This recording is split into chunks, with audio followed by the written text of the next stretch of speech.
در این سخنرانی درباره ویژگی‌های توده سنگ قصد دارم به مسائلی بپردازم که مربوط به رفتار توده سنگ است، جایی که قطعات سالمی که در جلسه قبلی یعنی جلسه سوم دربارهشون صحبت کردیم حالا توسط ناپیوستگی‌ها از هم جدا شدند و اگرچه به طور محکم در هم افت شدند اما عملکرد مقاومتی بسیار ضعیف‌تری دارند. در اسلاید ابتدایی اینجا یک برش جاده‌ای در یونان را می‌بینید و واضح است از تاخوردگی و تغییر شکلی که در آن توده سنگ رخ داده دیگر با چیزی شبیه به یک ماده سالم و دست نخورده سر و کار نداریم. مهندسان عاشق این هستند که اعداد مشخصی برای استفاده در محاسباتشان داشته باشند و فشار زیادی وجود دارد تا سنگ رو بر اساس نوعی عدد دسته‌بندی کنند که بتونید با اون ویژگی‌های سنگ رو محاسبه کنید. و به نظر من این رویکرد اشتباهی برای مواجهه با مسئله است، چون ما با زمین شناسی‌های سر و کار داریم که به ما داده شده است. بنابراین به نظر من نقطه شروع و نیاز اساسی در هر پروژه مهندسی سنگ حضور یک زمینشناس مهندسی بسیار خوب و آموزش دیده یا مهندس زمینشناسی یا زمینشناسی است که تا حدی با مفاهیم مکانیک آشنا باشد، با جغرافیا و زمینشناسی محلی آشنایی داشته باشه و بتونه بفهمد که فرایندی که در آن مشارکت دارد به دنبال چیست. بنابراین کسی که منشأ و ویژگی‌های توده سنگ را می‌فهمد واقعاً بخش کلیدی این فرایند است. و بیایید تا مراحل بعدی اعداد و ارقام را فراموش کنیم. این نقشه مرزهای صفحات تکتونیکی و محل وقوع زمین لرزه ها را در سراسر جهان نشان می دهد و نقاط زرد مکانهایی هستند که من در آنها کار کردم. همانطور که می بینید این مکانها از شرایط آرام در جنوب آفریقا که یک قاره بسیار پایدار است تا نقاط دیگر متفاوتند. این قاره توسط یک صفحه بزرگ احاطه شده است. هیچ مرز تکتونیکی فعال عمده‌ای وجود ندارد. بنابراین این قاره معمولاً بسیار پایدار است و شرایط قابل پیش‌بینی‌ای دارد که بعداً در طول سخنرانی خواهید دید. از طرف دیگر بسیاری از پروژه‌هایی که من روی آنها کار کردم با رشته کوه‌های بزرگ مانند آند، هیمالیا و راکی مرتبط هستند و اینها از نظر رفتار توده سنگ کاملاً متفاوت هستند، چون سنگ‌ها اغلب به طور تکتونیکی تغییر شکل یافتند و مقاومت برشی ناپیوستگی‌ها کاملاً با آنچه در یک محیط پایدار وجود دارد متفاوت است. و این موضوع باید زمانی که یک پروژه را شروع می‌کنید مورد توجه قرار بگیره. ممکن است شما در محیط زمینشناسی کاملا متفاوتی نسبت به محیطی باشید که نویسنده‌ای در اون مقاله‌ای نوشته و شما قصد دارید از اون پیروی کنید. آگاه باشید که همه روش‌ها برای همه توده سنگ‌ها قابل استفاده نیستند. تفاوت‌هایی وجود دارد. به همین ترتیب باز هم به دلیل حرکات تکتونیکی صف‌های تنش‌ها در پوسته زمین کاملا متفاوت هستند، به طوری که مثلا در یک قاره پایدار مانند آفریقا اغلب ما تنش‌های افقی را بسیار کمتر از تنش‌های عمودی اندازه‌گیری می‌کردیم و من کارم را اونجا شروع کردم و به تنش‌های افقی که تقریباً یک شم تنش عمودی بودند عادت داشتم. یادم میاد که به استرالیا سفر کردم و همه چیز انگار نه و درجه چرخیده بود و اصلا نمیتونستم دلیلش رو بفهمم تا اینکه متوجه شدم میدان تنش آنها کاملا متفاوت است و به ویژه در زنجیره‌های کوهستانی به خاطر فرایند شکلگیری کوه‌ها و فشاری که ایجاد می شود می توانید تنش‌های افقی بسیار بالایی داشته باشید و حتی در اونهای نسبتاً کم پدیده اسپالین رخ دهد، چون تنش‌ها به اندازهای زیاد هستند که این اتفاق بیفتد. پس اولین فرایندی که باید در توسعه یک مدل توده سنگ برای یک پروژه طی کنیم مدل زمین شناسی است. و اینجا یک نمونه از این مدل را برای تونلی در یونان می‌بینید. تونل متصوع در بزرگراه اگناتیا که درست از شمال یونان عبور می‌کند و از میان کوه‌های پندوس می‌گذرد. این کوه‌ها در واقع انتهای رشته کوه آلپ در بقیه اروپا هستند و زمینشناسی که این مدل زمینشناسی را تهیه کرده به عقب برگشته تا به منشأ اون بخش خاص از پوسته زمین برسه، یعنی حرکات صفحه‌های تکتونیکی که رخ دادند، تشکیل یک منطقه فرورانش در طول دوره‌های مختلف زمین شناسی. و شما 4 تصویر را آنجا می‌بینید که این مراحل تکامل پوسته زمین را در آن محل به تصویر می‌کشند. و در نهایت اگر روی محل تونل که در سمت راست نشان داده شده زوم کنیم، بسیار مهم است که وقتی قصد طراحی این تونل را دارید، به این نکته توجه کنید که این منطقه از آن تاریخچه زمین شناسی عبور کرده و تمام مشکلاتی که فراینده زمین شناسی ایجاد کردند درون سنگ ها وجود داره. حالا مسئله مقیاس هم وجود داره که فوق‌العاده مهم است. چون ما در جلسه قبل درباره بازیابی مغز صحبت کردیم و شما درباره مغزهایی با قطر معمولاً 50 میلیمتر و طول 100 متر صحبت می‌کنید و این به هیچ وجه نماینده یک شیب که ممکن است 1000 متر ارتفاع داشته باشه یا تونلی که ممکن است 50 متر دهانه داشته باشد نیست. بنابراین باید مقیاس را در نظر بگیرید. و خیلی سخت است که بتوان راه حل‌های عددی سادهای ارائه داد که به طور خودکار تنظیمات لازم برای مقیاس را در نظر بگیرند. و به نظر من خیلی بهتر است که به اصول اولیه برگردیم و مسئله را با دقت بررسی کنیم و بپرسیم با چه مقیاسی از مسئله روبرو هستم و چطور باید آن را در مدل مهندسی خودم لحاظ کنم.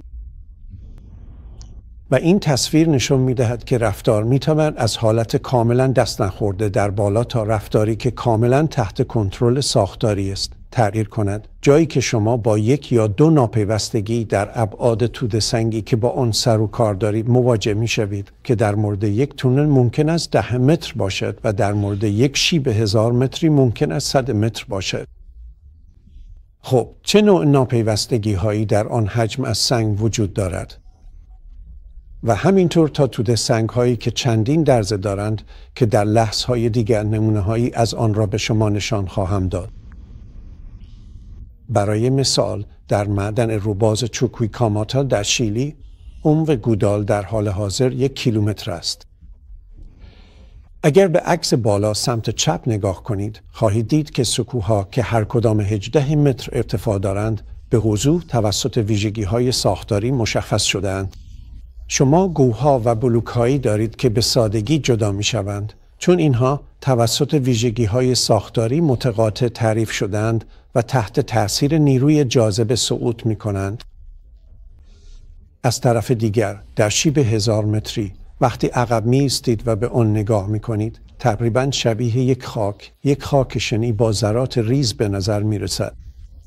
ممکن است این ذرات 5 متر اندازه داشته باشند، اما در آن مقیاس بسیار یک نواخت به نظر می رسد.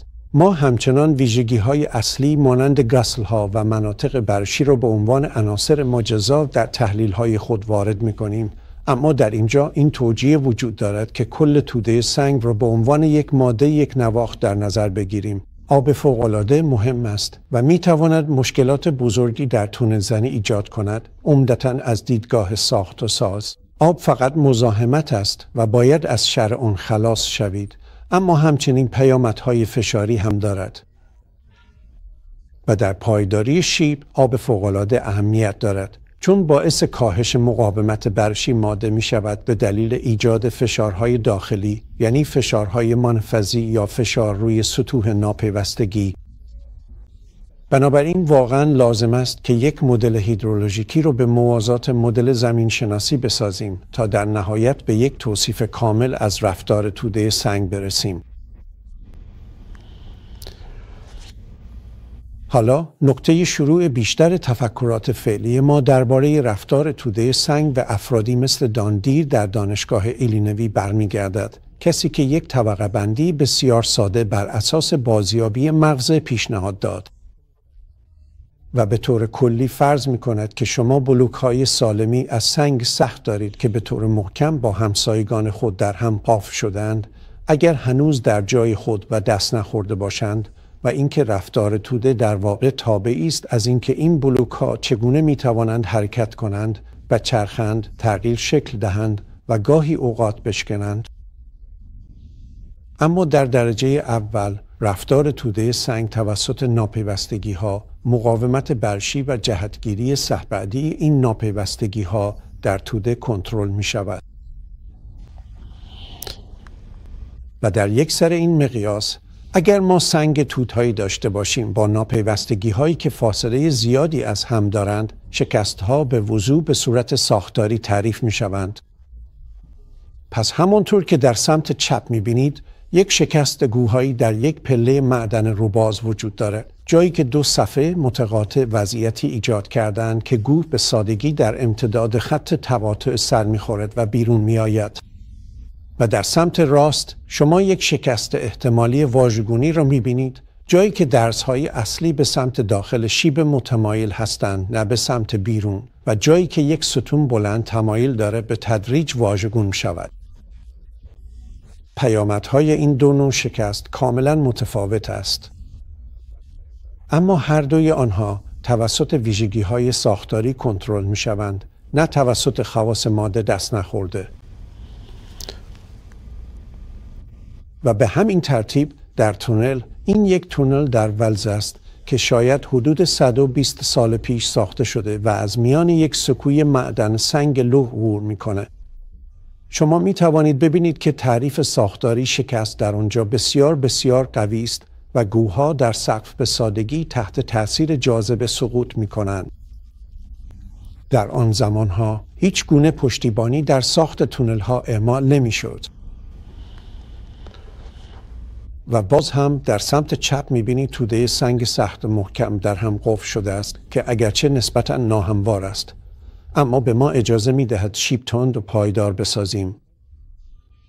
ضمناً دستیابی به انفجار کاملا دقیق در چنین توده سنگی بسیار دشوار است، زیرا بلوک های نزدیک به سطح آنقدر بزرگ هستند که می یافتند و سطحی بسیار ناهموار ایجاد می کنند.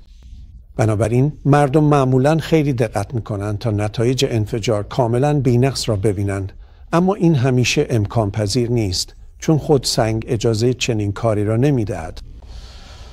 حالا اسلاید سمت راست جالب است، چون بازسازی تاقی است بر فراز ورودی اصلی استادیوم المپیک حدود 2800 سال پیش در یونان قرار داشته است و در آن طاق هیچ سیمانی به کار نرفته است. این فقط بلوک هایی است که بریده و شکل داده شدند و با قرار دادن آنها روی قالب و سپس برداشتن قالب به صورت یک طاق در آمده‌اند و بنابراین کاملا مشخص است که یک توده سنگی با مقاومت کشی صفر یک سازه بسیار پایدار و قوی را شکل داده است. و وقتی در اروپا سفر می‌کنید، پل‌های طاقی قدیمی زیادی را می‌بینید که دقیقاً به همین روش ساخته شده‌اند. پس توده‌های سنگی معمولاً در فشار بسیار قوی هستند و در کشش در واقع هیچ مقاومتی ندارند. این چیزی است که باید به آن توجه کنیم.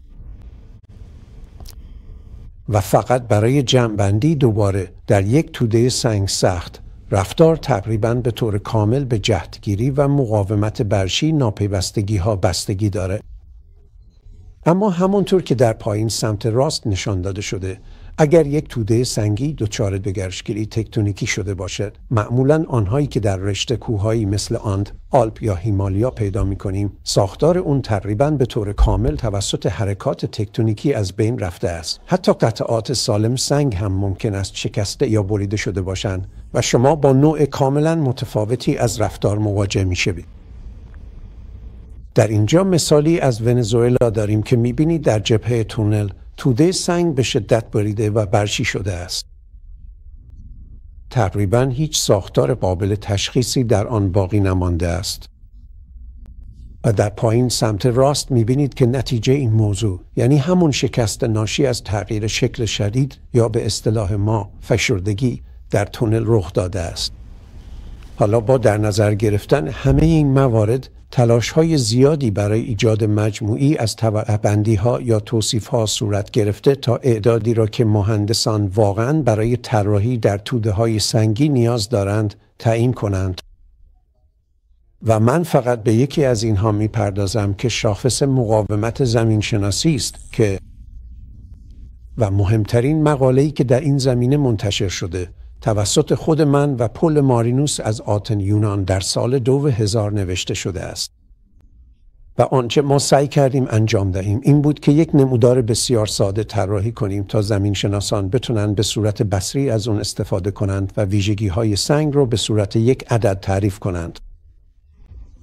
و در سنگ دست نخورده همانطور که اینجا میبینید بیزی آبی با عدد 85 در مرکز اون مربوط به سنگ‌های توت‌هایی با درزهای بسیار کم و پراکنده است. سنگی بسیار تمیز با درزهای محکم و بسته که تقریباً مانند یک ماده دست نخورده رفتار می‌کند یا در حالت افراطی که مقدار گسای برابر با 100 است. کاملاً به عنوان یک ماده دست نخورده عمل می‌کند. و این معمولاً باعث ایجاد مشکلاتی مانند ریزش ترد و شکننده در تونل‌ها و گمانه‌ها می شود. این یک سر تیف است. سپس به سمت سنگ‌های توت‌های بلوکی و قوی حرکت می‌کنیم. سنگ‌هایی با درزهای محکم و به هم قفل شده، گوهای قوی و مستحکم. ستون و ردیف این بخش به توده‌های سنگی بلوکی و به هم قفل شده و زبر اشاره داره، نه لزوماً به اندازه مورد قبلی قوی، اما همچنان وضعیت خوبی داره. و این به ما یک مقدار گس برابر با 65 می‌دهد. سپس به سراغ سنگ‌هایی با درزهای متعدد می‌رویم. این نمونه از جزایر سلیمان در شمال شرق استرالیا گرفته شده است، منطقه‌ای با فعالیت‌های تکتونیکی بسیار زیاد. در اینجا با یک محل مواجه هستیم که جنس آن مواد آتشفشانی است، اما به شدت دارای درز و شکاف است. بنابراین بلوک‌های کوچکی دارد، شاید حدود 10 یا 20 سانتیمتر اندازه داشته باشند. 4 یا 5 مجموعه درز که بسیار محکم در هم قفل شدند، اما به راحتی به هم می‌ریزند. بنابراین انفجار در این نوع سنگ‌ها باعث می‌شود که به سادگی به کف سقوط کنند و فرو بریزند و در آنجا ما مقدار گسه برابر با 45 داریم. این تصویر مربوط به تایوان است و شما در آنجا با سنگ‌های رسوبی تخورده مواجه هستید، جایی که لایه‌های اصلی ماس سنگ به قطعات کوچکتر شکسته شدند. در آنجا میزان حوازدگی زیادی وجود دارد. موادی که در ابتدا در اون درزها بودند حالا کاملا نرم شدند و مقاومت برشی کمتری دارند. بنابراین در آنجا عدد گزه ماسی است. و در نهایت در موادی که در یونان به آن فلیش میگویند که یک ماده رسوبی است و پیش از فرایند کوهزایی تهنشین شده و سپس کاملا در طول فرایند کوهزایی دچار دوگرشکلی تکتونیکی شده است، جایی که دیگر هیچ ساختار قابل تشخیصی وجود ندارد و تقریباً به خاک شباهت پیدا می کند، اما هنوز اساساً از ذرات سنگی تشکیل شده که به طور نزدیک با هم در تماس هستند. این موضوع به ما اجازه می دهد که مجموعی از منحنی ها را توسعه دهیم و من در این سخنرانی وارد جزئیات این موضوعات نخواهم شد. جزئیات زیادی برای بحث هست. اما می بینید که این منحنی ها از گسه برابر با 85 شروع می شوند. یعنی در بالا، جایی که ماده قوی و تقریبا دست نخورده است، تنش فشاری بالا و مقاومت کشی پایین. و برای تمام مواد دیگر که گس آنها 65، 45، 38 است، من پیشنهاد می کنم که هیچ مقاومت کشی در اختیار شما نیست، یعنی صفر. بنابراین شما هنوز مقاومت فشاری تک محوره دارید، اما به محض اینکه وارد ناحیه کش می شوید، این مقاومت به صفر می رسد. و این موضوع از نظر بنیادی بسیار مهم است که چنین اطلاعاتی را برای مدل‌های عددی و تحلیل‌هایی که بعداً در طراحی مهندسی استفاده می‌کنیم در اختیار داشته باشیم. در سمت راست یک منحنی متفاوت وجود دارد و این منحنی مدول تعبیر شکل توده سنگ‌ها با گس‌های مختلف است. منحنی‌های مشابهی برای انواع دیگر طبقه‌بندی وجود دارد و همه آنها تقریباً به نتایج مشابهی منتهی می‌شوند. اما این یکی از منحنی‌هایی است که من سال‌هاست از آن استفاده می‌کنم.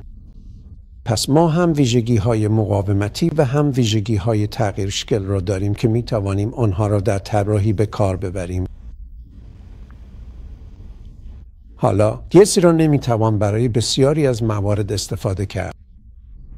نمیتوان آن را برای سنگ دست نخورده یا سنگهایی با درزه‌های کم مانند گسیختگی‌های گوهایی که قبلا در عکس به شما نشان دادم به کار برد. در آن شرایط این شاخص هیچ معنایی ندارد اصلاً. همچنین نمیتوان آن را برای مواد خرده شده یا جابجا شده استفاده کرد. همانطور که اینجا میبینید این یک حفاری پیسد در یونان است و سکوها را میبینید که در بالا بسیار تمیز و دقیق بریده و طراحی شدند که برای آنها گسی مناسب است. این یک ابزار منطقی است. و بعد مواد ریخته شده و سنگ‌های زاید، سنگ‌های خرده شده که برای آنها گس اصلاً قابل استفاده نیست. مواد جابجا شده، سنگ زاید، خاکشنی، خاکرسی، هیچ کدام از اینها را نمیتوان با گس بررسی کرد. یک حوزه وجود داره که تا حدی امکان پذیر است و اون هم خاکریز سنگی متراکم شده است، جایی که سنگ فرده شده را دوباره تقریبا تا حد قفل شدگی سنگ ها متراکم کرده اید، اما نه کاملا. و این موضوع در طراحی سد اهمیت دارد. در واقع این اسلاید مربوط به یک سلول سهم‌محوری بسیار بزرگ است که برای آزمایش نمونه‌های مغزه با قطر 1 متر و طول 2 متر از خاکریز سنگی متراکم شده استفاده می شود. این دستگاه در پروژه برقابی کوههای برفی در استرالیا بین سالهای 1949 تا 1974 به کار گرفته شد. آنها تعداد زیادی سد و تأسیسات زیرزمینی ساختند. بنابراین این دستگاه یک ابزار کلیدی برای آزمایش آن نمونه‌های مغزه بود. و رفتار اون ماده خیلی با یک سنگ ضعیف تفاوت نداره و بتن هم در همین طیف کلی رفتار قرار می گیرد و سلول های مشابهی برای آزمایش بتن وجود دارد. این مجموعی از آزمایش هاست که در دهه 1960 در آفریقای جنوبی انجام شد، پس از یک فروپاشی عظیم در یک معدن زغال سنگ، و ما گروهی از افراد را بسیج کردیم تا سعی کنیم مقاومت زغال سنگ را در مقیاس واقعی درک کنیم. نه نمونه‌های کوچک آزمایشگاهی که انجام آنها در زغال سنگ به هر حال بسیار دشوار است، بلکه در مقیاسی تقریباً برابر با مقیاس میدانی ستون‌های معدن زغال سنگ. و در سمت راست آنجا یک ستون زغال سنگ می‌بینید که حدود 4 فوت ارتفاع داشت و ابعادش تقریباً 2 فوت در 2 فوت بود. و در سمت چپ یک دستگاه برش زغال سنگ می‌بینید که در واقع یک اره زنجیری بسیار بزرگ است. یک اره زنجیری عظیم که برای بریدن زغال سنگ استفاده می‌شود و از آن برای بریدن نمونه‌های زغال سنگ استفاده می‌شد. نمونه‌هایی که سپس توسط مجموعه جک‌های هیدرولیکی که آنجا می‌بینید بارگذاری و ابزارگذاری می‌شدند. و قبل از آزمایش ستون ما سلول‌های اندازه‌گیری تنش را درون آن سوراخ کردیم تا بتوانیم تنش‌ها را هنگام بارگذاری اندازه‌گیری کنیم. و در سمت راست آنجا یک ستون زغال سنگ شکست خورده را می‌بینید. این نوع آزمایش‌ها بسیار پرهزینه هستند و واقعاً نمی‌توانید به اندازه کافی از آنها انجام دهید تا یک پایگاه داده با اطلاعات کافی برای تحلیل احتمالاتی بسازید، اما گاهی اوقات انجام آنها مفید است. ما دیگر به ندرت این کارها را انجام می‌دهیم، اما هنوز هم زیادی آزمایش چک صف‌هایی برای اندازه‌گیری چگالی مدول انجام می‌دهیم و چند تا از آنها را به شما نشان خواهم داد. این یک پروژه سدسازی در چین است که در آن آزمایش برش در جا انجام شده و تجهیزات آن را در سمت چپ می‌بینید. جک هیدرولیکی آبی رنگ عمودی برای اعمال بار عمودی روی نمونه است که به سادگی هنگام حفاری تونل آزمایشی که آزمایش در آن انجام می شود بریده می شود و جک آبی مایل بار برشی را وارد می کند و مجموعی از ابزارها برای اندازه‌گیری تغییر شکل‌ها وجود دارد. و به همین ترتیب در سمت راست شما سطح برشی را می‌بینید که آزمایش شده است تا یک نقطه روی منحنی مقاومت برشی به دست آید. یادم می‌آید سالها پیش با یک مهندس سدسازی به نام پیر لوند به فرانسه رفته بودم و او یک آزمایش بزرگ را به من نشان داد و گفت این آزمایش برایم خیلی هزینه داشت و او گفت این آزمایش فقط یک نقطه روی منحنی به من داد و دیگر هرگز این کار را تکرار نمی کنم. بنابراین ما معمولا زیاد از این نوع آزمایش ها انجام نمی دهیم. امروزه همانطور که در سخنرانی قبلی این مجموعه توضیح دادم، معمولا زاویه استکاک را اندازه گیری می کنیم و زبری را به اون اضافه می کنیم، یا بهتر بگویم ویژگی های سطح برشی را در نظر می گیریم. این تجهیزاتی بود که در دهه 1970 در پرتغال استفاده می شد. کاری که اونها انجام دادن این بود که یک سوراخ حفر کردند و سپس یک اره را پایین فرستادند. این سوراخ برای جا دادن مکانیزم محرک اره بود. سپس یک شیار عمودی ایجاد کردند که در آن یک جک تخت که از 2 صفحه فولادی جوش خورده به هم تشکیل شده بود قرار داده شد و سپس سیال هیدرولیک را با فشار به داخل پامپ کردند تا توده سنگ را تغییر شکل دهند و مدول تغییر شکل آن را اندازه گیری کنند. مشکل این است که در آزمایش جک تخت از این نوع که چندین بار هم تلاش شده انجام شود، شما خیلی نزدیک به سطح هستید. بنابراین سنگ معمولاً قبل از اینکه اصلاً آزمایش را انجام دهید دچار اختلال می شود. بنابراین معمولاً و این عکس هم مربوط به یک پروژه نیروگاه برقابی اخیر است. ما این کار را با جک‌های هیدرولیکی بزرگ انجام می دهیم. بنابراین شما یک حفاره ایجاد می کنید، یک تونل آزمایشی یا همونطور که ما می گوییم یک عادیت، و در آن یک آرایه بزرگ از جک‌های هیدرولیکی قرار می دهید. و در مرکز بین آن 4 جک اکستنزومترها نصب می شوند تا بتوانید تغییر شکل توده سنگ را در عمق قابل توجهی زیر صفحه بارگذاری جک اندازه گیری کنید. و یک جک عمودی وجود دارد و یکی دیگر جک افقی در یک پروژه در آفریقای جنوبی. و این نوع آزمایش هنوز هم انجام می شود و همچنان بسیار مهم است، چون توده سنگ را به صورت میدانی در محل کالیبره می کند.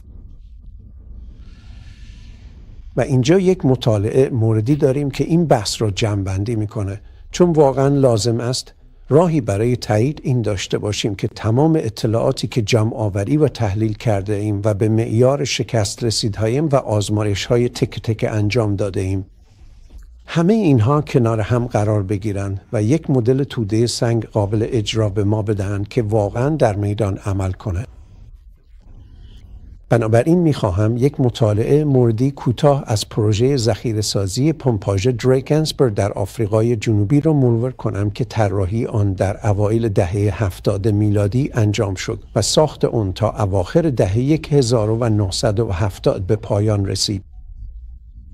این پروژه در کوههای دریکنسبرگ در آفریقای جنوبی قرار دارد و یک پروژه ذخیره‌سازی پمپاژ بود، به این معنا که هنگام تولید برق اگر مازاد برق داشته باشید، آب را به یک مخزن بالادست پمپاژ می کنید و زمانی که تقاضا وجود دارد، آب را از طریق توربین ها به پایین می فرستید و برق تولید می کنید.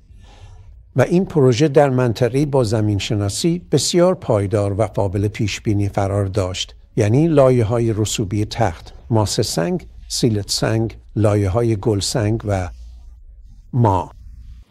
از آنجا که این پروژه بزرگترین حفاری زیرزمینی در آفریقای جنوبی بود، تصمیم گرفته شد با توافق کارفرما 2 آزمایش بزرگ در محل انجام شود. یکی از این آزمایش ها همین بود که ما یک تونل به قطر 3 متر با پوشش بطنی را انتخاب کردیم. اون رو با دیوارهای محکم بستیم و تحت فشار کامل قرار دادیم و اندازه گیری کردیم. ما تعداد زیادی اکستنسومتر و پیزومتر در توده سنگ اطراف تونل و همچنین در بطن نصب کرده بودیم و رفتار توده سنگ را در حین آزمایش اندازه گیری کردیم.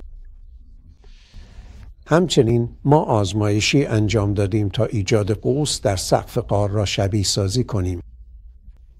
و در اینجا می‌بینید که لایه بندی افقی به رنگ زرد و قرمز نمایش داده شده است که مدل زمین شناسی توده سنگ واقعی و نمای مقطع غاری را که قرار بود استفراج شود نشان می‌دهد. و در سمت راست عکسی از غار را می‌بینید که پس از استفراج با سقف زوزنق‌هایی و دیوارهای عمودی ساخته شده است. و همانطور که گفتم، این اولین غار بزرگ ساخته شده در آفریقای جنوبی بود و بنابراین تصمیم گرفته شد که یک مدل از آن در مقیاس کامل ساخته شود. در نتیجه در انتهای یکی از سرهای غار قوس زوزنقی را ساختیم، یک ستون در مرکز باقی گذاشتیم، چک‌ها را سر جای خود گذاشتیم تا همه چیز را ثابت نگه داریم و همچنین پشتیبانی لازم را اضافه کردیم. و ما اکستنسومتر داشتیم. اون خط سبزی که از مرکز تاج بالا می رود یک اکستنسومتر با چندین نقطه اندازه گیری است. بنابراین می توانستیم به تدریج بار روی جکا را آزاد کنیم، تنش موجود در پیچ های سنگ را رها کنیم و ببینیم کل سازه چگونه عمل می کند. و در آن زمان مدل های ما بسیار بسیار ابتدایی بودند. ما فقط مدل های عددی الاستیک داشتیم و بنابراین قادر به انجام تحلیل های غیرختی نبودیم و تحلیل های ما نسبتاً ابتدایی بودند. این غار با موفقیت ساخته شد و 40 سال بعد هنوز هم کار می کند. اما تقریباً 30 سال بعد در سال 2007 برگشتم و رفتار اکستنسومتر را دوباره تحلیل کردم.